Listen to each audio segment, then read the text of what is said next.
जय हिंद। मैं संजय सिंह आप सभी को आप सबके YouTube channel Sanjay online study zone पर स्वागत करता हूं। प्रैक्टिस सेट नंबर 3 है दोस्तों, युद्ध पब्लिकेशन का प्रैक्टिस सेट नंबर 3 है। इससे पहले 1 से लेकर 2 तक का प्रैक्टिस सेट मैं करवा चुका हूं और उसका मैं प्ले लिस्ट बना दिया हूं दोस्तों। आप लोग उसे जाकर देख सकते हैं, यदि नहीं देखे हैं तो इस चैनल के प्ले लिस्ट में मैं डाल दिया हूँ। और यदि आप लोग इस चैनल पर नए हैं तो चैनल को सब्सक्राइब कर लें दोस्तों, और लोगों के ग्रुप में शेयर कर दें और बेल आइकन को भी दबा लें ताकि जो भी मैं वीडियो अपलोड करूं उसका नोटिफिकेशन आपको मिलता रहे। तो आप इसे शेयर अवश्य करें दोस्तों। तो चलिए स्टार्ट करते हैं। आज का पहला प्रश्न 76 नंबर से पहला प्रश्न स्टार्ट हो रहा है। इसका 76 में कहा जा रहा है कि निम्नलिखित प्रदेशों में से किस प्रदेश में इलायची पहाड़ी स्थित है। तो इलायची पहाड़ी कहाँ स्थित है? तो इलायची की जो पहाड़ी है आपको पश्चिमी घाट में तमिलनाडु में स्थित है। ऑप्शन नंबर ए हमारा सही आंसर है, इलायची की पहाड़ी। और दक्षिण पश्चिम एवं केरल के दक्षिण पूर्व हिस्से में अवस्थित है और केरल एवं तमिलनाडु के बीच सीमा पर स्थित भारत की सबसे दक्षिणतम में स्थित पहाड़ी भी इलायची पहाड़ी है। कहाँ स्थित है? तमिलनाडु में। इलायची पहाड़ी भारत की सबसे दक्षिणतम बिंदु पर स्थित है। ठीक है, यदि ये भारत का नक्शा है ये, तो यहाँ पर इलायची की पहाड़ियाँ स्थित है, जो सबसे दक्षिणतम बिंदु है, मुख्य हिस्सा का सबसे दक्षिणतम बिंदु पर इलायची की पहाड़ियाँ स्थित है। तो ऑप्शन नंबर ए हमारा सही आंसर है। कहाँ स्थित है? तमिलनाडु में। ठीक है दोस्तों, तमिलनाडु में स्थित है। यदि और भी तमिलनाडु के बारे में देखें हम दोस्तों, तो तमिलनाडु में जो है मुख्यमंत्री M.K. स्टालिन है और आर.एन. रवि वहाँ के मुख्यमंत्री, वहाँ के राज्यपाल हैं। और तमिलनाडु के जो विधानसभा सीटों की संख्या 234 है, लोकसभा सीटों की संख्या 39 है और राज्यसभा सीटों की संख्या 19 है। ठीक है। कर्नाटक के मुख्यमंत्री कौन है? तो कर्नाटक के मुख्यमंत्री आपको सिद्धारमैया है। थावरचंद्र गहलोत वहाँ के राज्यपाल हैं और विधानसभा सीटों की संख्या 224 है, लोकसभा सीटों की संख्या 28 है और कर्नाटक में राज्यसभा सीटों की संख्या 12 है, जबकि विधान परिषद की सीटों की संख्या 75 है। महाराष्ट्र को देखें, महाराष्ट्र में एकनाथ शिंदे वहाँ के मुख्यमंत्री हैं और वहाँ के राज्यपाल, यदि पूछा जाए महाराष्ट्र का, तो महाराष्ट्र का जो राज्यपाल हैं वो आपको कौन मिलेंगे? तो महाराष्ट्र के राज्यपाल रमेश बैस है, और राजस्थान 1960 में राज्य का दर्जा प्राप्त हुआ था राजस्थान को। और लोकसभा सीटों की संख्या 48 है, राज्यसभा सीटों की संख्या 19 है राजस्थान में, और राजस्थान में विधानसभा सीटों की संख्या 288 है, 288 विधानसभा सीटों की संख्या, जबकि विधान परिषद की सीटों की संख्या राजस्थान में कितना है? तो 78 है विधान परिषद के। आंध्र प्रदेश को देखें दोस्तों, आंध्र प्रदेश के मुख्यमंत्री कौन है? तो आंध्र प्रदेश में अभी जस्ट नए मुख्यमंत्री बनाए गए हैं, नए मुख्यमंत्री बनाए गए हैं। ठीक है,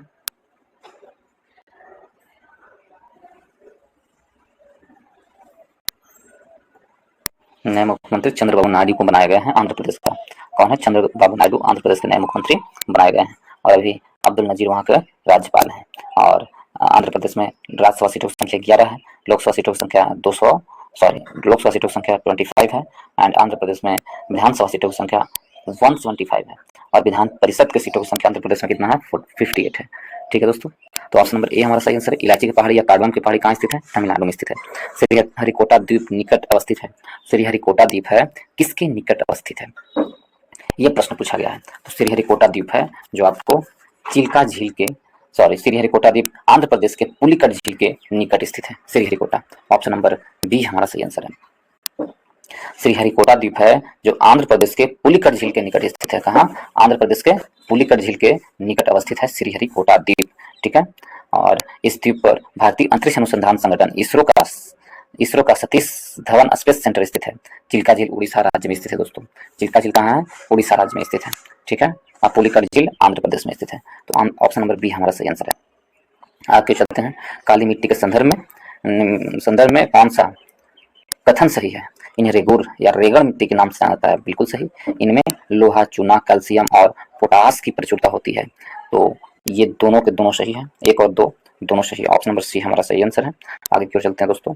अंतर्राष्ट्रीय चावल अनुसंधान संस्थान का दक्षिणतम एशिया क्षेत्रीय केंद्र कहाँ पर स्थित है? अंतर्राष्ट्रीय चावल अनुसंधान संस्थान का दक्षिणतम एशिया क्षेत्रीय केंद्र कहाँ पर स्थित है? यदि इसे देखें तो वाराणसी में स्थित है। फिलीपींस के ऐसे कहाँ पर स्थित है? वाराणसी में। चावल अनुसंधान संस्थान, अंतर्राष्ट्रीय चावल अनुसंधान संस्थान का दक्षिणतम एशियाई क्षेत्रीय केंद्र वाराणसी में स्थित है। ऑप्शन नंबर सी हमारा सही आंसर है। लेकिन जब आपसे पूछा जाए चावल अनुसंधान केंद्र कहाँ स्थित, तो फिलीपींस के में स्थित है। कहाँ? फिलीपींस में स्थित है। फिलीपींस के लॉस बनोस में स्थित अंतर्राष्ट्रीय चावल अनुसंधान संस्थान का दक्षिणतम एशियाई श्रेणी के केंद्र वाराणसी में स्थित है और स्थापित किया गया है, जो चावल के उत्पादन में बढ़ाने के, लागत में कमी करने और तथा किसानों को कौशल में वृद्धि करने की और चावल की किस्मों में विकास क्षेत्र में कार्य करने का वाला एक अंतर्राष्ट्रीय कृषि अनुसंधान संस्थान किया गया है। जबकि इसकी अहम योगदान 1960 में स्थापित इस केंद्र में चावल के जीन बैंक के साथ ही चावल के 1.25 लाख से ज्यादा किस्में, जिन्हें 100 से ज्यादा देशों में इकट्ठा किया गया है। तो ऑप्शन नंबर सी हमारा सही आंसर है। आगे की ओर चलते हैं दोस्तों, आगे की ओर चलते हैं। इसमें दिया गया 18 नंबर प्रश्न की ओर। 18 में दिया गया उत्तर प्रदेश के निम्न में से कौन सा क्षेत्र सर्वाधिक बाढ़ प्रभावित है। तो उत्तर प्रदेश में कौन सा क्षेत्र है जो सबसे अधिक बाढ़ प्रभावित है। तो सबसे अधिक बाढ़ प्रभावित क्षेत्र उत्तर प्रदेश का पूर्वी क्षेत्र और बिहार का पश्चिमी क्षेत्र। बिहार का जो पश्चिमी क्षेत्र, बिहार का उत्तरी क्षेत्र, बिहार का उत्तरी क्षेत्र हुआ और उत्तर प्रदेश का पूर्वी क्षेत्र हुआ। और ये जो क्षेत्र है काफी बाढ़ प्रभावित क्षेत्र होते हैं। तो ऑप्शन नंबर बी हमारा सही आंसर है। ऑप्शन नंबर बी सही आंसर है। सर्वाधिक बाढ़ प्रभावित क्षेत्र में उत्तर प्रदेश के पूर्वी क्षेत्र है। इसे भौगोलिक रूप से तराई क्षेत्र कहा जाता है। उत्तर प्रदेश के पूर्वी क्षेत्र को तराई क्षेत्र कहते हैं। यह क्षेत्र समतल और नम है। इसका निर्माण महीन अवसादों से हुआ है। यमुना व गंडक नदियों के इस विशाल मैदानी प्रदेश की क्रमशः पश्चिमी व पूर्वी सीमाएं निर्धारित करती है। इस ढाल के उत्तर पश्चिम दक्षिण पूर्व की ओर है। ठीक है, तो अब क्या आंसर होगा। तो ऑप्शन नंबर बी हमारा सही आंसर है। 81 नंबर प्रश्न चलते हैं। Fe के न्यूक्लियस में 26 प्रोटॉन होते हैं, तो Fe2+2 आयन में इलेक्ट्रॉनों की संख्या कितनी होती है। तो इसमें इलेक्ट्रॉनों की संख्या निकालने पर कितनी आएगी। तो 24 आएगी। ऑप्शन नंबर ए हमारा सही आंसर है। नेक्स्ट चलते हैं दोस्तों। 82 में निम्नलिखित में से कौन सा एक संभारिक युग्म का एक उदाहरण है। संभारिक युग्म का एक उदाहरण कौन सा है। कैल्शियम और आर्गन संभारिक युग्म का एक उदाहरण है। कैल्शियम और आर्गन है जो संभारिक युग्म का उदाहरण है। ये तत्व जिनके परमाणु क्रमांक भिन्न भिन्न परंतु द्रव्यमान संख्या समान हो संभारिक कहलाते हैं। संभारिक समझ में आ गया। तो जिनका परमाणु क्रमांक क्या है, परमाणु क्रमांक भिन्न भिन्न हो, वो भिन्न भिन्न जगह पर रखे हो, लेकिन द्रव्यमान संख्या सेम हो तो संभारिक कहलाएगा। जैसे कैल्शियम और आर्गन दोनों के द्रव्यमान संख्या समान है, 40-40 है, इस कारण ये संभारिक कहलाते हैं। ऑप्शन नंबर बी हमारा सही आंसर है। 83 में चलते हैं। एक अश्व शक्ति बराबर कितना वाट होता है। 746 वाट होता है। ऑप्शन नंबर बी सही आंसर है। और 84 में यदि हम चले, निम्नलिखित अणुओं में से कौन एक डबल सहसंयोजक बंधन द्वारा जुड़ा हुआ है। तो डबल सहसंयोजक बंधन द्वारा कौन जुड़ा हुआ है। डबल सहसंयोजक बंधन द्वारा O2 जुड़ा हुआ है। ऑप्शन नंबर बी हमारा सही आंसर है। O2 डबल सहसंयोजक बंधन द्वारा जुड़ा हुआ है। ऑप्शन नंबर बी हमारा सही आंसर है। निम्नलिखित में से कौन सी एक अदिश राशि नहीं है। तो कौन अदिश राशि नहीं है। तो इसमें बल आघूर्णन अदिश राशि नहीं है। ऑप्शन नंबर डी हमारा सही आंसर है। बल आघूर्णन अदिश राशि नहीं है। बाकी तापमान, आयतन, समय ये सब अदिश राशि है। ऑप्शन नंबर डी हमारा सही आंसर है। नेक्स्ट चलते हैं दोस्तों। इसमें दिया गया है, इसमें क्या है कि पशुओं के व्यवहार के वैज्ञानिक और वस्तुनिष्ठ अध्ययन को कहा जाता है। पशुओं के व्यवहार के वैज्ञानिक और वस्तुनिष्ठ अध्ययन को क्या कहते हैं। इस अध्ययन को एथोलॉजी कहते हैं। ऑप्शन नंबर ए हमारा सही आंसर है। इस अध्ययन को क्या कहते हैं। एथोलॉजी। एथोलॉजी कहा जाता है। पशुओं के व्यवहार के वैज्ञानिक और वस्तुनिष्ठ अध्ययन को एथोलॉजी कहा जाता है। जीव विज्ञान की कुछ अन्य शाखाएं एवं उनके अध्ययन निम्नवत है। जैसे एंटोमोलॉजी। एंटोमोलॉजी क्या है। तो कीट पतंगों का अध्ययन क्या कहलाता है। एंटोमोलॉजी कहलाता है। एंटोमोलॉजी कहते हैं कीट पतंग के अध्ययन को। इकोलॉजी का क्या कहा जाता है। वनस्पति तथा प्राणियों के पर्यावरण से संबंधित अध्ययन को इकोलॉजी कहते हैं। वनस्पति तथा प्राणियों के पर्यावरण से संबंधित अध्ययन को इकोलॉजी कहते हैं। यूथेनिक्स किसे कहते हैं। जीवन स्थिति में सुधार कर मानव कल्याण का अध्ययन करना यूथेनिक्स कहते हैं। जीवन स्तर में स्थिति में सुधार करना क्या कहलाता है। तो यूथेनिक्स कहलाते हैं। पोमोलॉजी फलों का अध्ययन कहलाता है। सेरीकल्चर रेशम कीट का अध्ययन कहलाता है। ठीक है दोस्तों, तो ऑप्शन नंबर ए हमारा सही आंसर है। ठीक है, पशुओं के व्यवहार वैज्ञानिक और वस्तुनिष्ठ अध्ययन को एथोलॉजी कहते हैं। एथोलॉजी और एथेनोलॉजी किसे कहते हैं। जीवन स्थिति में सुधार के लिए एथेनोलॉजी। ऑप्शन नंबर ए हमारा सही आंसर है। 87 में गतिज ऊर्जा किस पर निर्भर करती है। तो गतिज ऊर्जा किस पर निर्भर करती है भाई। गतिज ऊर्जा है जो किस पर निर्भर करती है। तो यदि हम गतिज ऊर्जा को देखें तो गतिज ऊर्जा आपको गतिशील पिंड के वेग तथा द्रव्यमान दोनों पर निर्भर करती है। गतिशील पिंड के वेग तथा द्रव्यमान दोनों पर निर्भर करती है गतिज ऊर्जा। ऑप्शन नंबर डी हमारा सही आंसर है। ऑप्शन नंबर डी सही आंसर। 88 में चलने निम्नलिखित में से सूत्री विभाजन माइटोसिस का पहला चरण कौन सा है। सूत्री विभाजन माइटोसिस का पहला कौन है। तो पूर्वावस्था माइटोसिस का पहला है। ऑप्शन नंबर ए हमारा सही आंसर है। कोशिका विभाजन 3 प्रकार से होते हैं, असूत्री विभाजन, ए माइटोसिस, सूत्री विभाजन माइटोसिस तथा अर्धसूत्री विभाजन मियोसिस। ठीक है, सूत्री विभाजन माइटोसिस की खोज बाल्थियर फ्लेमिंग ने किया था दोस्तों। ठीक है, बाल्थियर फ्लेमिंग ने किया था माइटोसिस की खोज। तो ऑप्शन नंबर ए पूर्वावस्था सूत्री विभाजन यानी माइटोसिस का पहला चरण क्या होता है, तो पूर्वा विभाजन अवस्था होता है। ऑप्शन नंबर ए हमारा सही आंसर है।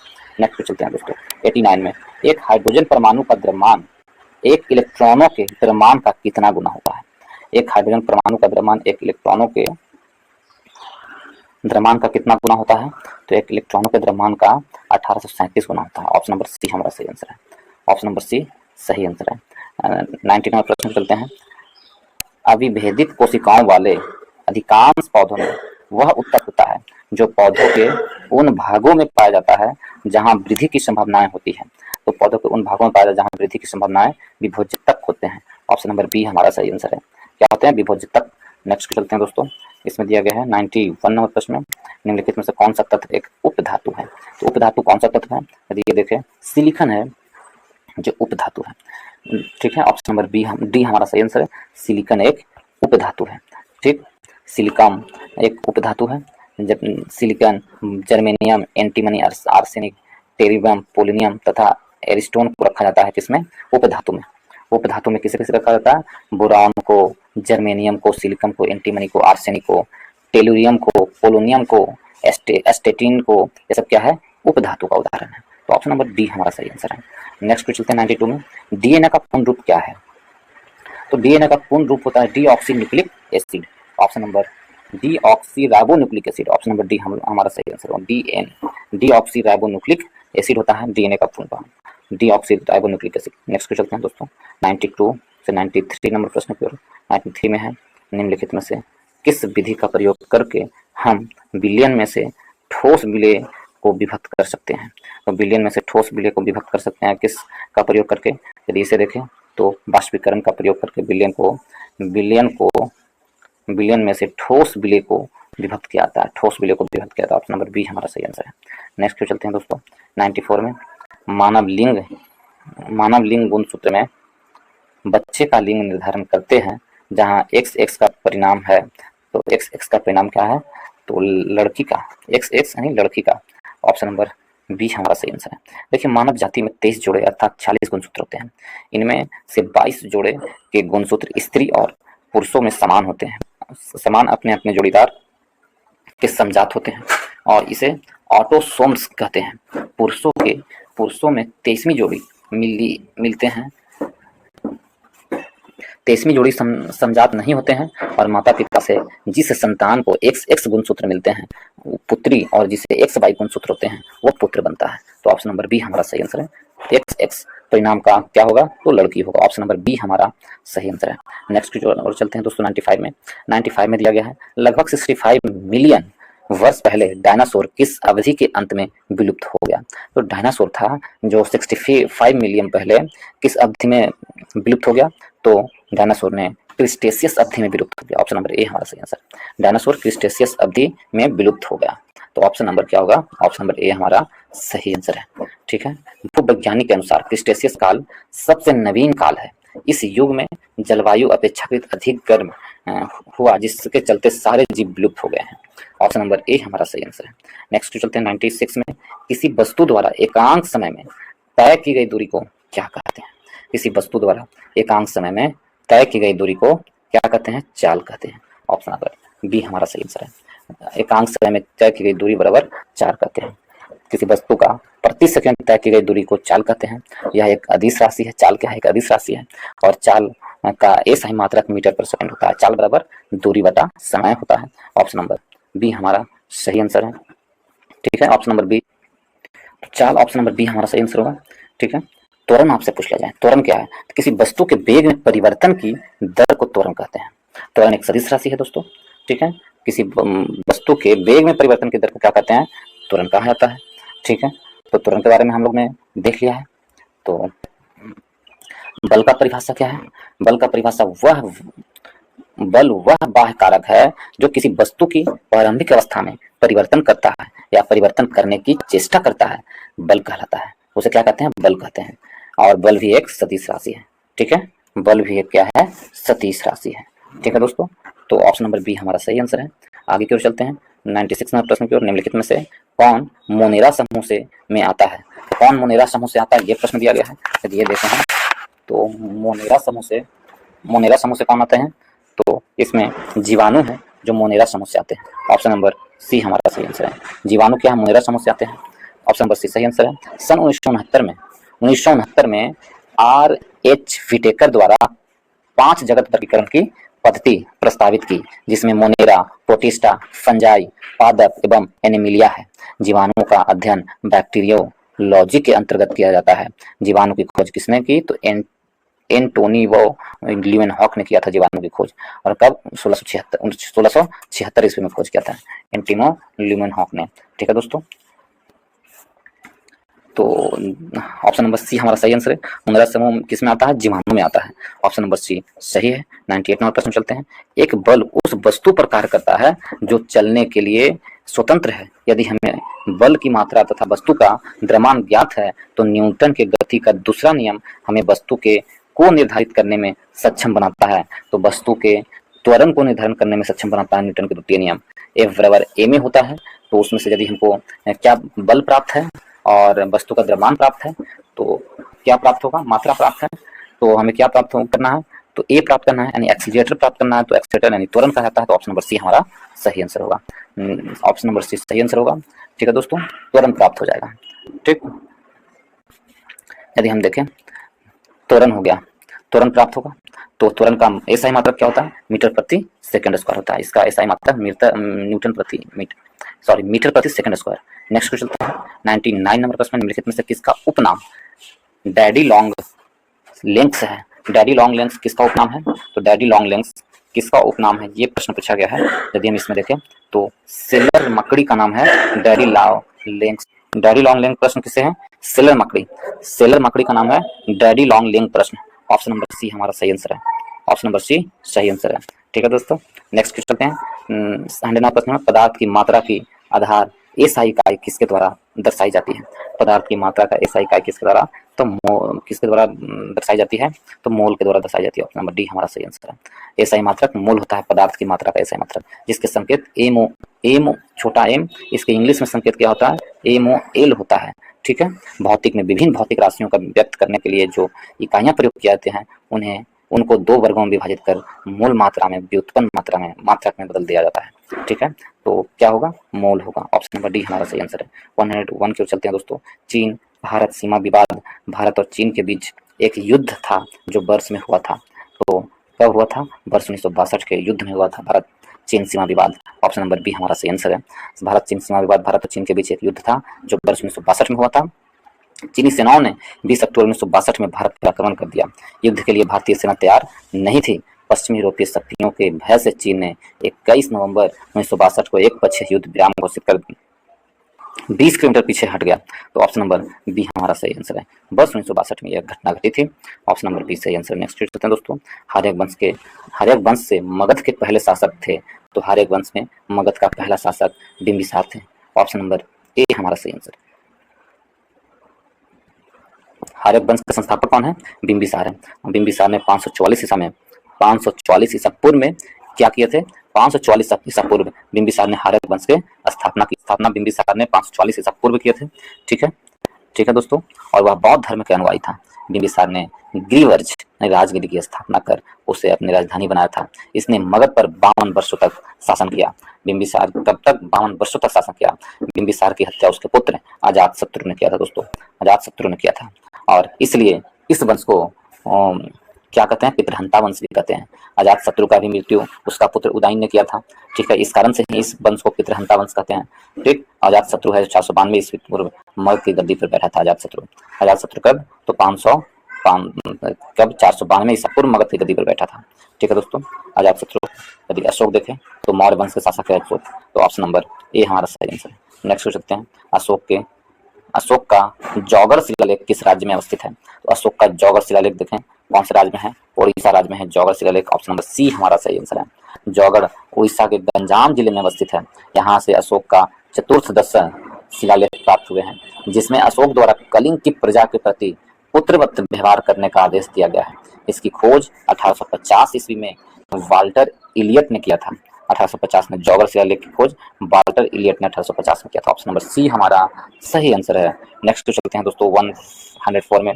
गंधार कला किन दो कलाओं का संयोजन है? गंधार कला है जो किन दो कलाओं का संयोजन है?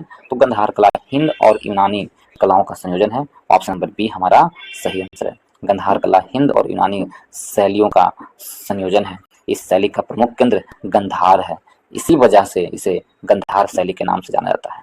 बुद्ध की मूर्तियों का सर्वप्रथम निर्मित करने का श्रेय इसी शैली को जाना जाता है, गंधार कला को जानता है। इस शैली के अंतर्गत बुद्ध एवं बोधिसत्व के बहुसंख्यक मूर्तियों की रचना की गई है। तो ऑप्शन नंबर बी हमारा सही आंसर है, हिंद यूनानी। ऑप्शन नंबर बी सही आंसर है। यदि आप लोग दोस्तों इसी तरह जीके जीएस पढ़ना चाहते हैं और भी प्रैक्टिस सेट का जीके जीएस पढ़ना चाहते हैं, जो आप प्रैक्टिस कर चुके हैं उसका जीके जीएस पढ़ना चाहते हैं, प्रैक्टिस करना चाहते हैं, तो हमारे इस चैनल के प्ले लिस्ट में जाएं दोस्तों। वहाँ पर आपको प्रैक्टिस सेट किसका, तो प्रैक्टिस सेट रुक्मणी प्रकाशन का उपलब्ध मिलेंगे। उसके बाद आपको रुक्मणी प्रकाशन के साथ साथ आपको वहाँ पर रुक्मणी प्रकाशन में 20 प्रैक्टिस सेट दिए हुए, सारे प्रैक्टिस सेट उसमें अपलोड है। जीके जीएस और करंट अफेयर का पार्ट अपलोड है दोस्तों। उसके बाद आपको लुटेरिया का पहला बुक और वॉल्यूम 2 दोनों उपलब्ध मैं करवा दिया हूँ। दोनों का प्लेलिस्ट अलग अलग बना हुआ। क्राउन पब्लिकेशन का भी मैं वीडियो अपलोड कर चुका हूँ दोस्तों। आप जब लोग नहीं देखें तो उसे भी जाकर देखें, और ये यूथ पब्लिकेशन का है। ठीक है दोस्तों, आप लोग यदि नहीं देखें जाकर देख सकते हैं, और अच्छा लगे तो वीडियो को लाइक करें। यदि आप इस चैनल पर नए हैं तो चैनल को सब्सक्राइब कर ले दोस्तों, और वीडियो को शेयर कर दें ताकि ज़्यादा से ज़्यादा लोग इस वीडियो से जुड़ सके, और जिन्हें आवश्यकता हो उनके पास ये वीडियो पहुंच सके, और वो भी अपने तैयारी को जारी रख सके दोस्तों। इसलिए आप लोग ज़्यादा से ज़्यादा लोगों के बीच में शेयर करें और बेल आइकन को दबा दें ताकि नोटिफिकेशन आपको मिलता रहे। ठीक है दोस्तों, चलिए आगे की ओर चलते हैं। 105 नंबर प्रश्न की ओर। अलाउद्दीन खिलजी के शासनकाल में निम्नलिखित में से कौन राज्यपाल था? तो अलाउद्दीन खिलजी के शासनकाल में कौन राज्यपाल था? यदि ये देखें तो उसका राज्यपाल गियासुद्दीन तुगलक था। अलाउद्दीन खिलजी के शासनकाल में निम्नलिखित में से कौन राज्यपाल था? तो अलाउद्दीन खिलजी के शासनकाल में राज्यपाल गियासुद्दीन तुगलक था। कौन? Ghiyasuddin Tughlaq. Option number C हमारा सही आंसर है। गियासुद्दीन तुगलक अलाउद्दीन खिलजी के शासनकाल में पंजाब प्रांत का राज्यपाल था। इसी ने खिलजी वंश के पश्चात खिलजी वंश के 320 ईस्वी में तुगलक वंश की स्थापना की थी, और खिलजी वंश का प्रथम संस्थापक जलालुद्दीन फिरोज खिलजी था। जलालुद्दीन फिरोज खिलजी खिलजी वंश का प्रथम संस्थापक था दोस्तों, और इसकी हत्या 1296 ईस्वी में अलाउद्दीन खिलजी ने कर दी थी। अलाउद्दीन खिलजी ने कर दी थी मणिपुर, कहाँ पर? मणिपुर, इलाहाबाद में कर दी थी। तो ऑप्शन नंबर सी हमारा सही आंसर होगा। नेक्स्ट प्रश्न चलते हैं दोस्तों। इसमें दिया गया 106 की ओर। निम्नलिखित में से कौन तुलुक वंश कहाँ से संबंधित है? तुलुक वंश से कौन संबंधित है? यदि ये देखें तुलुक वंश से संबंधित कौन है, तो तुलुक वंश से संबंधित है आपको कृष्णदेवराय। तुलुक वंश से संबंधित है कृष्णदेवराय। किससे है? तुलुक वंश से संबंधित है। ऑप्शन नंबर बी हमारा सही आंसर है। 1505 से 1570 ईस्वी में इसकी स्थापना हुई थी, तुलुक वंश की स्थापना। ठीक है, और तुलुक वंश के जो देखें कौन है, तो कृष्णदेवराय सबसे महानतम शासक है तुलुक वंश में। ठीक है दोस्तों, ऑप्शन नंबर कौन है? ऑप्शन नंबर बी हमारा सही आंसर है। नेक्स्ट चलते हैं दोस्तों 107 की ओर। निम्नलिखित में से किस वर्ष में भारत में ब्रिटिश औपनिवेशिक सरकार द्वारा मॉन्टफोर्ट सुधार रिपोर्ट कब प्रस्तुत किया गया था? मॉन्टफोर्ट सुधार रिपोर्ट कब प्रस्तुत किया गया था? तो मॉन्टफोर्ट सुधार रिपोर्ट वर्ष 1918 में, जबकि 1919 में प्रस्तुत की गई थी, जिसे 1919 में लागू किया गया था। प्रस्तुत कब किया गया था मॉन्टफोर्ट रिपोर्ट? मॉन्टेग्यू चेम्सफोर्ड रिपोर्ट था जो 1918 में प्रस्तुत किया गया था, जबकि लागू हुआ था 1919 में। तो ऑप्शन नंबर सी हमारा सही आंसर है। नेक्स्ट पूछते हैं दोस्तों। इसमें देखें नवंबर 1915 में खाली स्थान को लाहौर में फरवरी 1915 के गद्दर संयंत्र में उसकी भूमिका के लिए फांसी दी गई थी। किसे फांसी दी गई थी? तो उसकी भूमिका के लिए करतार सिंह साराभाई को फांसी दी गई थी। ऑप्शन नंबर बी हमारा सही आंसर है। अंग्रेजों की दस्ता ने करतार सिंह साराभाई को फांसी दे दी थी। ठीक है, तो अंग्रेजों की दस्ता से मुक्त होने के लिए अमेरिका में बनी गद्दार पार्टी के सदस्य थे करतार सिंह साराभाई, और भारत में एक बड़ी क्रांति की योजना के सिलसिले में उन्होंने अंग्रेजी सरकार के कई अन्य लोगों के साथ फांसी दे दी गई थी। 16 नवंबर 1915 ईस्वी को लाहौर में करतार को जब फांसी पर चढ़ाया गया तब वे मात्र 19 वर्ष के थे। ऑप्शन नंबर डी बी हमारा सही आंसर है। नेक्स्ट चलते हैं दोस्तों 109 की ओर। 109 में 1932 का पूना पैक्ट महात्मा गांधी और के बीच एक समझौता हुआ था। 1932 का जो पूना पैक्ट हुआ था महात्मा गांधी और भीमराव अम्बेडकर के बीच हुआ था। ऑप्शन नंबर डी हमारा सही आंसर है। महात्मा गांधी और भीमराव अम्बेडकर के बीच पूना पैक्ट हुआ था। यह समझौता सरकार द्वारा सांप्रदायिक पंचायत में दलितों के लिए पृथक निर्वाचन मंडल के समाप्त करने के लिए किया गया था दोस्तों। ऑप्शन नंबर डी हमारा सही आंसर है। 110 की ओर चलते हैं। इनमें से किस भारतीय राज्य में सूर्योदय सबसे पहले होता है? तो कौन से भारतीय राज्य में सबसे पहले सूर्योदय होता है? तो वो भारत का अरुणाचल प्रदेश है, जहाँ पर सूर्योदय सबसे पहले होता है। अरुणाचल प्रदेश में सबसे पहले सूर्योदय होता है, ठीक है। और सूर्योदय अरुणाचल प्रदेश में होता है, उत्तर पूर्वी राज्य है अरुणाचल प्रदेश, वहाँ होता है। इसीलिए इस राज्य को भारत का उगता सूरज भी कहते हैं दोस्तों। जबकि वैश्विक दृष्टि से जापान को, यानी विश्व में जापान को उगता हुआ सूरज देश कहा जाता है। डूबते हुए सूरज का देश विश्व में नॉर्वे को कहते हैं। डूबते हुए सूरज का देश विश्व में नॉर्वे को कहते हैं। सूर्योदय अरुणाचल प्रदेश में सूर्योदय और गुजरात में सूर्योदय का समय का अंतराल कितना होता है? लगभग 2 घंटे का अंतराल होता है। कहाँ? अरुणाचल प्रदेश और गुजरात में जो सूर्योदय का समय होता है लगभग 2 घंटे का होता है, अंतराल होता है। तो ऑप्शन नंबर डी हमारा सही आंसर है। आगे क्यों चलते हैं दोस्तों 111 की ओर। इसमें दिया गया निम्नलिखित में से किसे श्वेत पर्वत के नाम से भी जाना जाता है? तो श्वेत पर्वत के नाम से किसे जाना जाता है? तो श्वेत पर्वत के नाम से धौलागिरी को जाना जाता है। ऑप्शन नंबर डी हमारा सही आंसर है। धौलागिरी को श्वेत पर्वत के नाम से जाना जाता है। किस पर्वत के नाम से? श्वेत पर्वत के नाम से धौलागिरी को जानता है। ऑप्शन नंबर कौन होगा? डी हमारा सही आंसर है। ऑप्शन नंबर डी सही आंसर है। धौलागिरी को श्वेत पर्वत कहते हैं। धौलागिरी पर्वत का नाम संस्कृत के धवल शब्द से व्युत्पन्न हुआ है। किससे? धवल शब्द से हुआ है, और धवल का अर्थ होता है श्वेत, अतः इसे श्वेत पर्वत भी कहा जाता है। धौलागिरी हिमालय पर्वत श्रृंखला का ही भाग है दोस्तों, जो कि नेपाल में स्थित है। नेपाल में इसका विस्तार पश्चिम से भेरी नदी के पूर्व में काली गंडक नदी तक फैला हुआ है धौलागिरी। ऑप्शन नंबर डी हमारा सही आंसर है। नेक्स्ट चलते हैं। तवांग और लहासा को जोड़ने वाली दर्रे क्या कहलाता है? तवांग और लहासा को जोड़ने वाली दर्रे क्या कहलाता है? तो इसे जोड़ने वाली दर्रे को क्या कहते हैं? बुमला दर्रा कहते हैं। इसे जोड़ने वाली दर्रे को बोमडिला दर्रा कहते हैं। बोमडिला दर्रा या बुमला दर्रा कहा जाता है। ऑप्शन नंबर बी हमारा सही आंसर होगा दोस्तों। कुछ दर्रों के नाम यदि हम बता दें आपको, जो हमेशा प्रश्न पूछे जाते हैं, तो बुमला दर्रा ऑप्शन नंबर बी हमारा सही आंसर है। तो ऑप्शन नंबर बी हमारा सही आंसर होगा, ठीक है दोस्तों। जो अरुणाचल प्रदेश में स्थित है ये जो दर्रा है अरुणाचल प्रदेश में प्रमुख दर्रे बोमडिला। अरुणाचल प्रदेश में और कौन सा दर्रा? बोमडिला है, यांगप्पा है, यांगप्पा दर्रा, बोमडिला दर्रा, दिफू दर्रा, ये सब कहाँ अरुणाचल प्रदेश में स्थित है। जिसमें बुमला दर्रा या बोमडिला दर्रा तवांग और लहासा को आपस में जोड़ता है। तवांग नदी और लहासा नदी को जोड़ने वाला कौन है? बोमडिला दर्रा है, तवांग और लहासा को जोड़ने वाला, ठीक है। तो ऑप्शन नंबर बी हमारा सही आंसर है। ऑप्शन नंबर बी सही आंसर है, ठीक है दोस्तों। यदि और भी आपसे पूछ लिया जाए कि काराकोरम दर्रा कहाँ स्थित है, तो लद्दाख काराकोरम दर्रा जम्मू कश्मीर में स्थित है। जम्मू कश्मीर में काराकोरम दर्रा स्थित है, पीर पंजाल दर्रा स्थित है, बनिहाल दर्रा स्थित है, और बोरजिल दर्रा ये कहाँ स्थित है? जम्मू कश्मीर में। बनिहाल, काराकोरम और बोरजिल और पीर पंजाल ये जम्मू कश्मीर में स्थित है दोस्तों। जबकि लद्दाख में आपको देखें तो जोजिला दर्रा और अधील दर्रा कहाँ स्थित है? लद्दाख में स्थित है, ठीक है। और सिपकिला दर्रा के बारे में यदि हम देखें तो हिमाचल प्रदेश में सिप किला, रोहतांग और बड़ा लाचला दर्रा ये कहाँ है? तो हिमाचल प्रदेश में स्थित है। सिप किला, रोहतांग और बड़ा लाचला दर्रा वो कहाँ? हिमाचल प्रदेश में। यदि आपसे पूछ लिया जाए उत्तराखंड में कौन कौन सी दर्रा है, तो माना दर्रा, नीति दर्रा और लिपुलेख दर्रा उत्तराखंड में स्थित है। और सिक्किम में नाथुला दर्रा और जलेपला दर्रा स्थित है दोस्तों। जबकि तुजू दर्रा कहाँ स्थित है? मणिपुर में। जो इंपॉर्टेंट दर्रे हैं मैंने आपको बता दिया। तो ऑप्शन नंबर बी हमारा सही आंसर है। नेक्स्ट चलते हैं दोस्तों। भारत की सबसे लंबी झील कौन सी है? तो भारत की सबसे लंबी झील वेम्बनाड झील है। ऑप्शन नंबर डी हमारा सही आंसर है। कौन है? तो वेम्बनाड झील सबसे लंबी झील है। ऑप्शन नंबर डी हमारा सही आंसर है, वेम्बनाड झील। देखिए झीलों में सबसे बड़ी झील कौन है? पैंगोंग झील है। सबसे बड़ी झील यदि आपसे पूछ लिया जाए तो पैंगोंग झील है सबसे बड़ी झील। 4 झीलें हैं, इनमें से सबसे बड़ी झील कौन है? पैंगोंग झील, 134 किलोमीटर में है। हालांकि यह भारत व चीन दोनों देशों में स्थित है।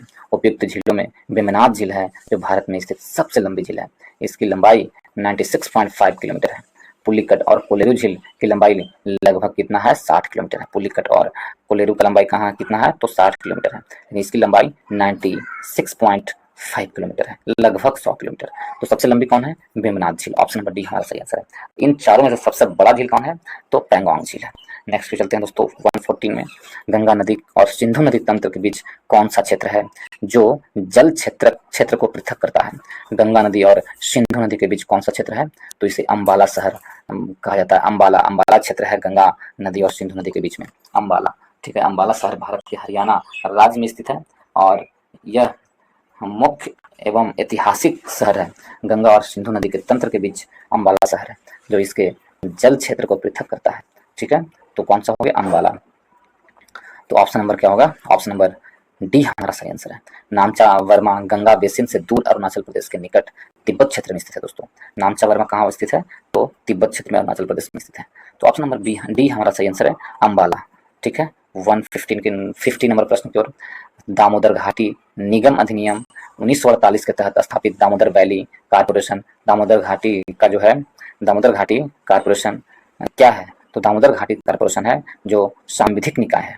दामोदर घाटी कारपोरेशन क्या है? तो एक सांविधिक निकाय है। ऑप्शन नंबर ए हमारा सही आंसर है।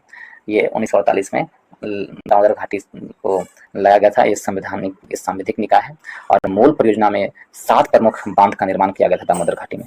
कितने प्रमुख बांध थे? तो 7 प्रमुख बांध बनाई गई थी। 7 जुलाई 1948 को दामोदर घाटी परियोजना के तहत क्या की गई थी? परियोजना को लाई गई थी 7 जुलाई 1948 में। ठीक है, और उसमें 7 बांधों का निर्माण किया गया था दामोदर घाटी में। लेकिन दामोदर घाटी निगम के द्वारा केवल 4 बांध, तिलैया बांध, मैथन बांध, कुनार बांध और पंचेत बांध का निर्माण किया गया था। दामोदर घाटी परियोजना स्वतंत्र भारत की प्रथम बहुउद्देशीय घाटी परियोजना था दोस्तों। ऑप्शन नंबर ए हमारा सही आंसर है, सांविधिक निकाय है। 160 में निम्नलिखित में से कौन सा राज्य सूरजमुखी की खेती में अग्रणी है? सूरजमुखी की खेती में अग्रणी राज्य कौन सा है? तो और कौन होगा? कर्नाटक। कर्नाटक राज्य है सूरजमुखी की खेती में अग्रणी है। ऑप्शन नंबर सी हमारा सही आंसर है।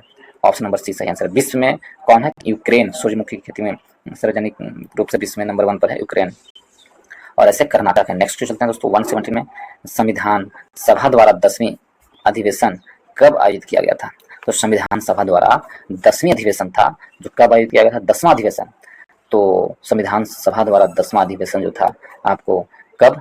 6 से 17 अक्टूबर 1949 में आयोजित किए गए थे। 6 से 17 अधिवेशन 1949 में आयोजित किए गए थे। ऑप्शन नंबर ए हमारा सही आंसर है। संविधान निर्माण हेतु कुल कितने बैठक हुई थी? तो 12 बैठकें हुई थी या 12 अधिवेशन हुई थी। 12 अधिवेशन की गई थी पूरी संविधान को रचना करने के लिए। कितना? तो 12 अधिवेशन की बैठक की गई थी। उसमें से 10वें अधिवेशन की बैठक 6 से 17 अक्टूबर को 1949 को किया गया था। यदि आपसे प्रथम अधिवेशन की बैठक पूछे तो प्रथम अधिवेशन कब हुई थी संविधान सभा का? 9 दिसंबर 1946 को प्रथम अधिवेशन हुआ था और 11वां अधिवेशन 26 नवंबर 1949 को हुआ था दोस्तों। ऐसे मूल रूप से 11 ही माना जाता है, लेकिन 12वां के रूप में जो हस्ताक्षर हेतु हुआ था 12वां अधिवेशन 24 जनवरी 1950 को हुआ था। ठीक है, तो कितना होगा?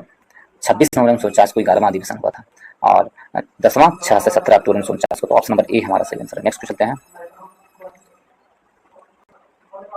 18 में है। भारत के संविधान की दूसरी अनुसूची के भाग ई में निम्नलिखित में से किस अधिकारी के वेतन परिलब्धियों का उल्लेख है? तो भाग ई में किस अधिकारी के वेतन के बारे में दिया गया है? तो इसमें है नियंत्रक एवं महालेखा परीक्षक के वेतन के बारे में दिया गया है। ऑप्शन नंबर सी हमारा सही आंसर है। भारत के संविधान की दूसरी अनुसूची में राष्ट्रपति, राज्यपाल, लोकसभा अध्यक्ष, उपाध्यक्ष, राज्यसभा के सभापति, उपसभापति, उच्च न्यायालय एवं उच्चतम न्यायालय के न्यायाधीश, भारत के नियंत्रण एवं महालेखा परीक्षक आदि के वेतन, भत्तों और पेंशन आदि का उल्लेख किया गया है। अनुसूची 2E में नियंत्रण एवं महालेखा परीक्षक के परिलब्धियों का उल्लेख किया गया है। तो ऑप्शन नंबर सी हमारा सही आंसर है।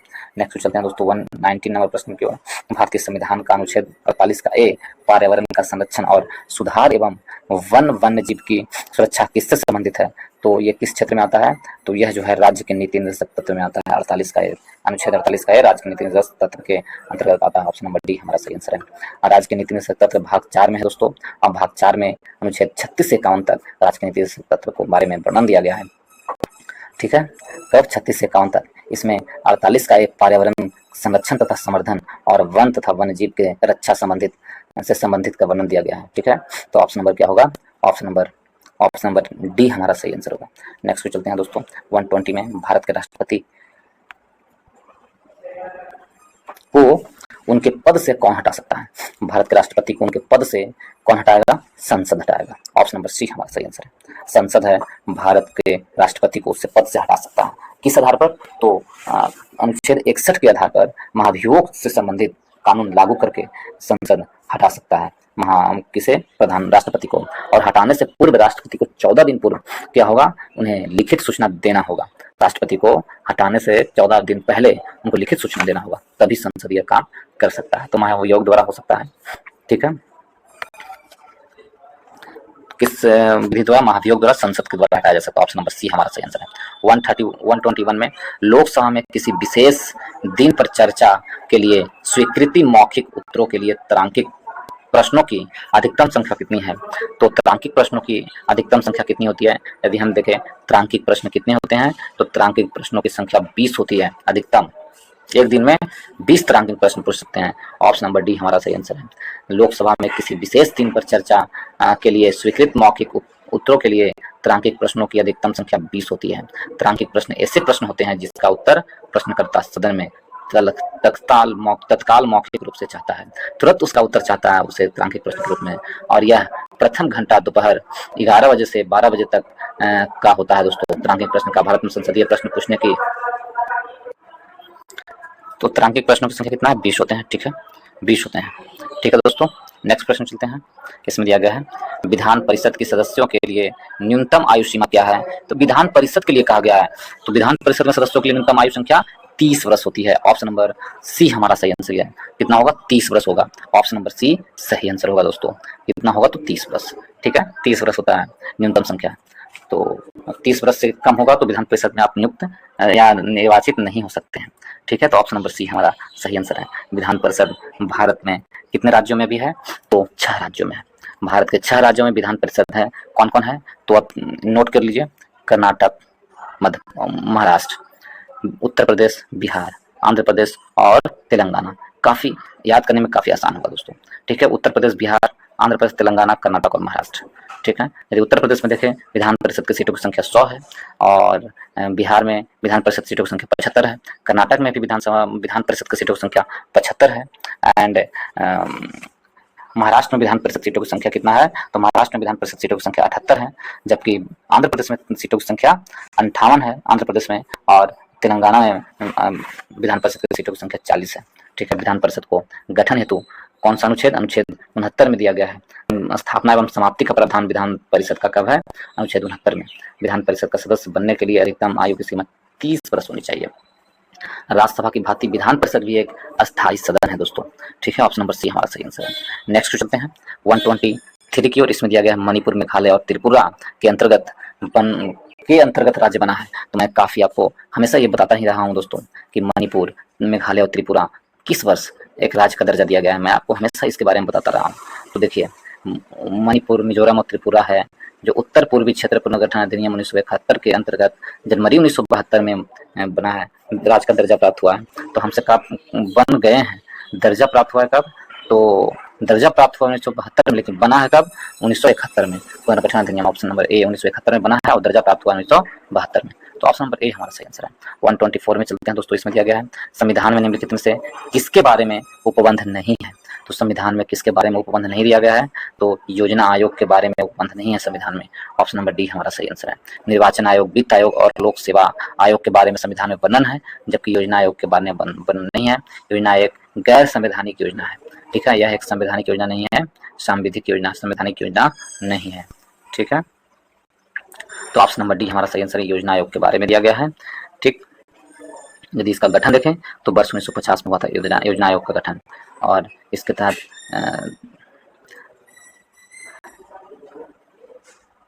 और योजना आयोग को भंग कर नीति आयोग लाया गया है दोस्तों। 1 जनवरी 2015 से योजना आयोग को भंग कर दिया गया है और नीति आयोग उसके स्थान पर लाया गया है, जिसके अध्यक्ष भी कौन होते हैं? प्रधानमंत्री होते हैं। और योजना आयोग के अध्यक्ष भी कौन होते हैं? प्रधानमंत्री होते हैं। वित्त आयोग, निर्वाचन आयोग और लोक सेवा आयोग, ये सभी क्या है? तो ये सभी एक संवैधानिक निकाय है। ठीक है, तो ऑप्शन नंबर डी हमारा सही आंसर है। भारत के संविधान में किस संशोधन ने टैक्सेस ऑन सर्विसेज नामक संघ सूची में एक नया विषय जोड़ा है? टैक्सेस एंड, तो कब जुड़ा है? कौन सा संविधान संशोधन के द्वारा टैक्सेस जोड़े हैं? यदि हम ये देखें तो 88वें संविधान संशोधन के तहत टैक्सेस जोड़ा गया है। सर्विसेज टैक्सेस का, टैक्सेस ऑन सर्विसेज कब जोड़ा गया? तो 88वें संविधान संशोधन के तहत।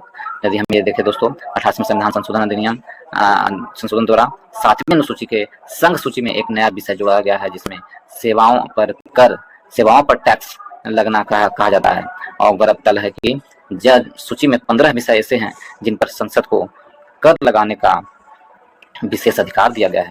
ऑप्शन नंबर डी 88वें संशोधन के द्वारा। नेक्स्ट चलते हैं दोस्तों 126 की ओर। नियंत्रक एवं महालेखा परीक्षक प्राथमिक रूप से संसद की निम्नलिखित में से किस समिति से जुड़ा हुआ है?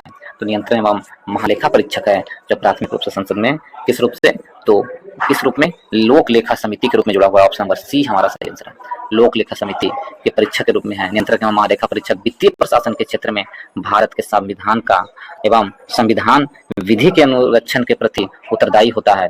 महालेखा परीक्षक संसद का एजेंट होता है दोस्तों, और उसी के माध्यम से लेखा परीक्षा करता है।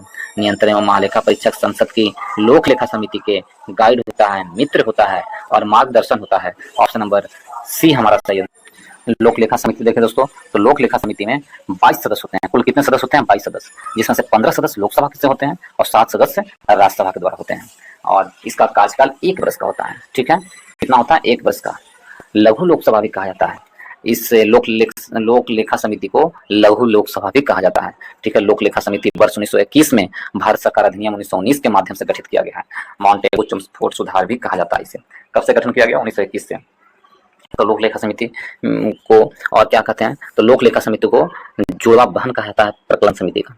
प्रकलन समिति का क्या कहते हैं? जुड़वा बहन लोक लेखा समिति को। तो ऑप्शन नंबर सी सही आंसर है। प्रकलन समिति को देखें दोस्तों, तो प्रकलन समिति है जो लोकसभा का, इसमें प्रकलन समिति में सदस्यों की संख्या कितनी होती है? 30 होती है प्रकलन समिति में, और इसमें सभी के सभी सदस्य लोकसभा से होते हैं। परिकलन समिति में 30 सदस्य परिकलन समिति में लोकसभा के होते हैं।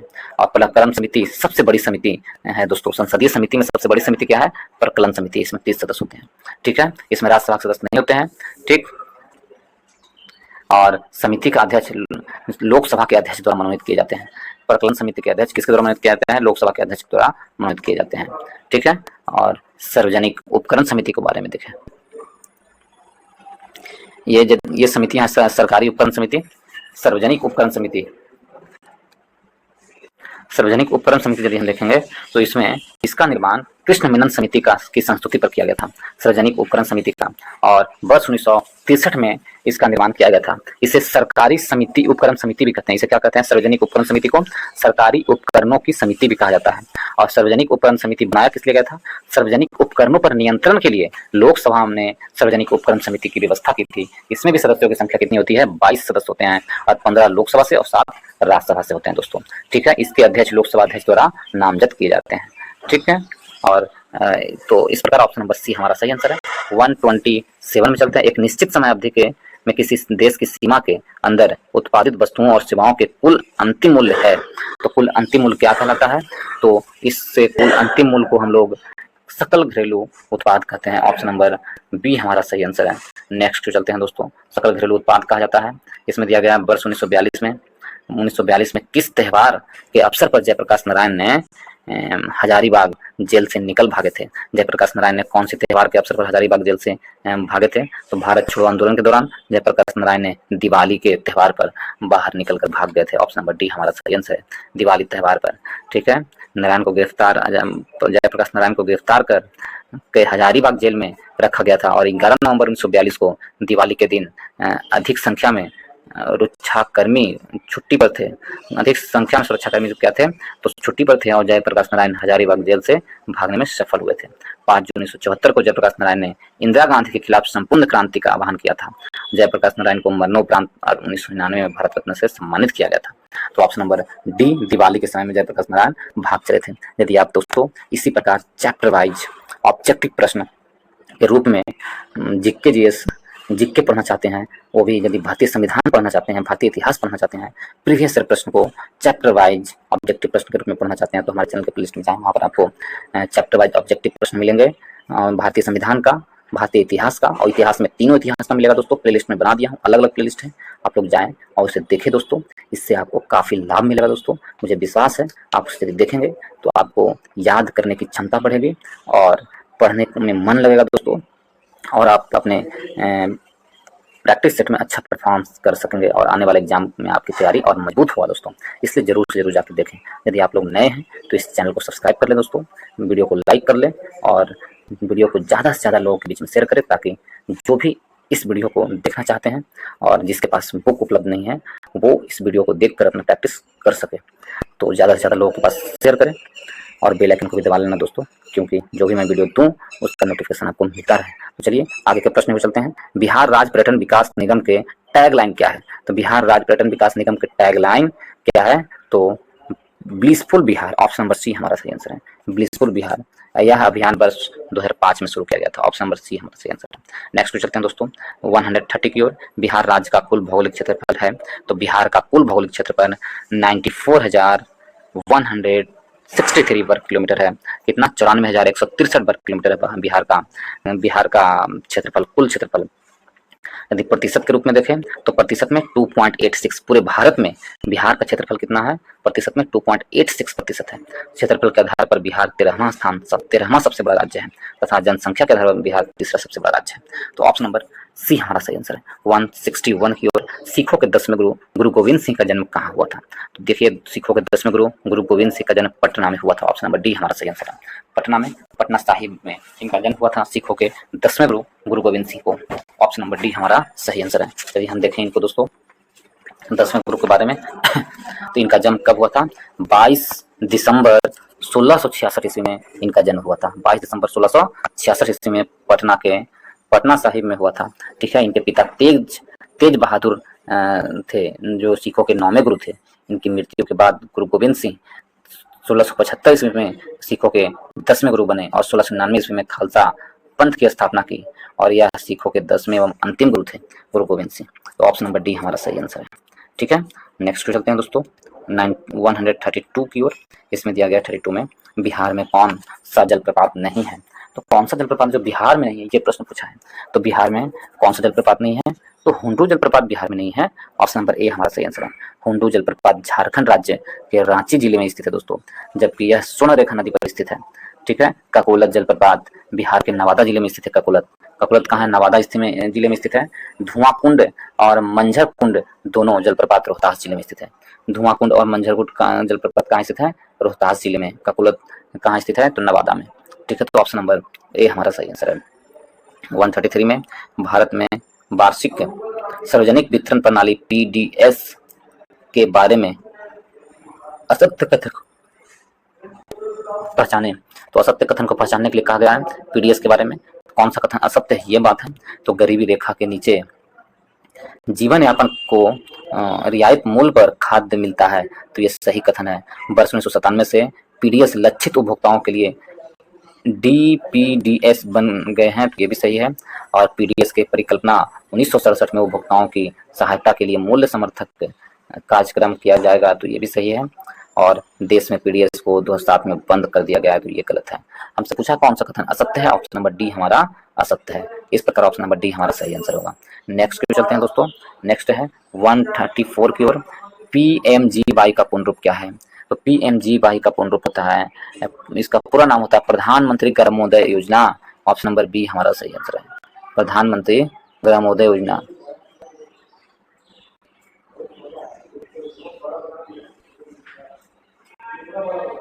प्रधानमंत्री ग्रामोदय योजना, ऑप्शन नंबर डी हमारा सही आंसर है। क्या होगा? प्रधानमंत्री ग्रामोदय योजना। ठीक है।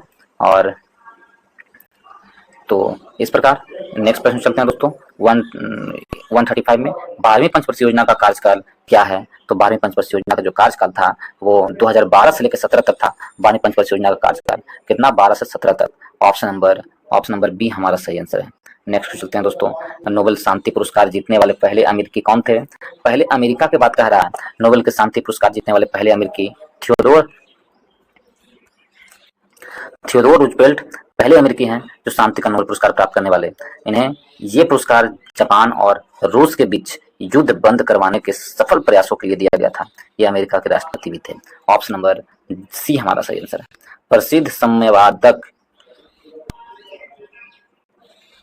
कवित्री, विदुषी और लेखिका इंदिरा गोस्वामी को कौन सी भाषा के लिए ज्ञानपीठ पुरस्कार दिया गया है? कौन सी भाषा के लिए ज्ञानपीठ पुरस्कार दिया गया है? असमिया के लिए। ऑप्शन नंबर सी हमारा सही आंसर है। असमिया भाषा के लिए ज्ञानपीठ पुरस्कार दिया गया इंदिरा गोस्वामी को। 36वां ज्ञानपीठ पुरस्कार है और सन 2000 में दिया गया है। यह प्रसिद्ध संपादक, कवित्री, विदुषी और लेखिका थी। इनकी मदद जो इनकी प्रसिद्ध कविया क्या है? कादित्री विदुषी। इनकी प्रसिद्ध पुस्तक का नाम रामायण गंगा से ब्रह्मपुत्रक है दोस्तों। रामायण गंगा और ब्रह्मपुत्रक क्या है इनकी प्रमुख पुस्तकें हैं। तो इंदिरा गोस्वामी को जो दिया गया था ज्ञानपीठ पुरस्कार असमिया भाषा में दिया गया था। ऑप्शन नंबर सी सही आंसर है। 138 में रियो ओलंपिक में भाग लेने के लिए पहला पदक किसने जीता है? तो रियो ओलंपिक में भाग भारत के लिए पहला पदक या रियो ओलंपिक में भाग लिए हुए भारत की ओर से पहला पदक किसने लिया था? तो पहला पदक भारत की ओर से साक्षी मलिक ने लिया था रियो ओलंपिक में। ऑप्शन नंबर डी हमारा सही आंसर है। साक्षी मलिक ने। साक्षी मलिक एक कुश्ती दोस्तों कुश्ती के खिलाड़ी हैं। वह हरियाणा के रहने वाली है। ठीक है। 58 किलो भार वर्ग में कांस्य पदक जीती थी रियो ओलंपिक में। और फिर उसके बाद बैडमिंटन में पीवी सिंधु ने पदक ली थी। ऑप्शन नंबर डी हमारा सही आंसर है। नेक्स्ट चलते हैं दोस्तों। इसमें दिया गया है नेक्स्ट प्रश्न में 139 में डकवर्थ लुईस स्टर्न विधि निम्नलिखित में से किस खेल से संबंधित है? तो डकवर्थ लुईस स्टर्न विधि है क्रिकेट से संबंधित। ऑप्शन नंबर डी हमारा सही आंसर है। ऑप्शन नंबर डी सही आंसर है। डकवर्थ लुईस विधि क्रिकेट से। 140 में चलते हैं। लघु गणक का आविष्कार किसने किया था? तो लघु गणक का आविष्कार देखें तो जॉन नेपियर ने किया था। लघु गणक का आविष्कार जॉन नेपियर ने लघु गणक का आविष्कार किया था। सन 1614 ईस्वी में लघु गणक का आविष्कार किया था। स्कॉटलैंड निवासी हैं जॉन नेपियर। ठीक है। लघु गणक का एक ऐसी गणितीय युक्ति है जिसके प्रयोग से गणनाओं का छोटा किया जा सकता है। ठीक है। गुणा और भाग जैसी जटिल प्रक्रिया को लघु गणक के प्रयोग से अपेक्षाकृत सरल जोड़ या घटाने जैसी प्रक्रिया में बदला जा सकता है। तो ऑप्शन नंबर डी हमारा सही है। लघु गणक जॉन नेपियर ने। नेक्स्ट पे चलते हैं 141 नंबर की ओर दोस्तों। इसमें दिया गया भारत का कौन सा शहर हाल ही में वर्ल्ड सिटीज कल्चर फोरम का हिस्सा बनाया गया है? तो हाल ही में वर्ल्ड सिटी कल्चर फोरम का हिस्सा कौन सा शहर बनाया गया है? तो भारत का बेंगलुरु शहर बनाया गया है। ऑप्शन नंबर सी हमारा सही आंसर है। बेंगलुरु शहर। 142 में विश्व की मुद्राओं के संदर्भ में निम्नलिखित में से कौन सा मुद्रा सही ढंग से मेल खाता है? तो रूस एन गलत है। भूटान पेसो गलत है। म्यांमार क्यात ये सही है। ऑप्शन नंबर सी हमारा सही आंसर है। चीन का रूबल ये गलत है। देखिए रूस का क्या होगा? रूबल होगा। चीन का येन होगा। ठीक है। और भूटान का रुपया होता है दोस्तों। रुपया नहीं होता, नगुल्ट्रम होता है दोस्तों। सॉरी, भूटान की मुद्रा क्या कहते हैं? नगुल्ट्रम कहते हैं। नगुल्ट्रम। ठीक है। यदि हम देखें भूटान की राजधानी कहाँ है? थिम्पू है। और तसोंगडू है वहाँ के पार्लियामेंट का नाम। जिग्मे खेसर नामग्याल वांगचुन वहाँ के क्या है? राष्ट्राध्यक्ष हैं। और सेरेलोंग टोब्गे वहाँ के प्रधानमंत्री या चांसलर है। प्रधानमंत्री कौन है? सेरे टोब्गे भूटान में। ठीक है। रूस को देखते हैं और रूस की राजधानी क्या है? तो मॉस्को है। इसकी मुद्रा क्या है? रूबल है।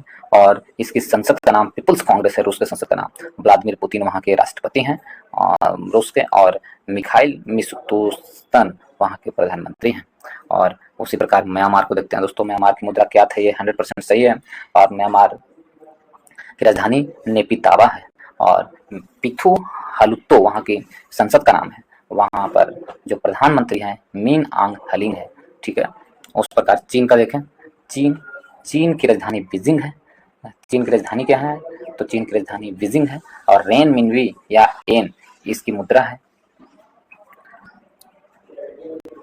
रेन मिनवी या युआन एन नहीं, युआन जापान का एन है।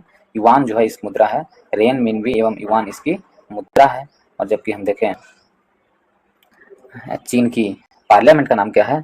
तो चीन की पार्लियामेंट का नाम है पीपल्स, क्या नाम है? चीन की पार्लियामेंट का नाम है people's congress. People's congress. Xi Jinping वहाँ के राष्ट्रपति हैं और ली केक्यांग वहाँ के प्रधानमंत्री हैं। तो ऑप्शन नंबर सी हमारा सही आंसर है। म्यांमार की मुद्रा क्या है? क्यात। ऑस्ट्रिया की राजधानी क्या है? ऑस्ट्रिया की राजधानी वियना है। ऑप्शन नंबर सी हमारा सही आंसर है। वियना है जो ऑस्ट्रिया के राजधानी है। ऑस्ट्रिया की राजधानी वियना है। ठीक है।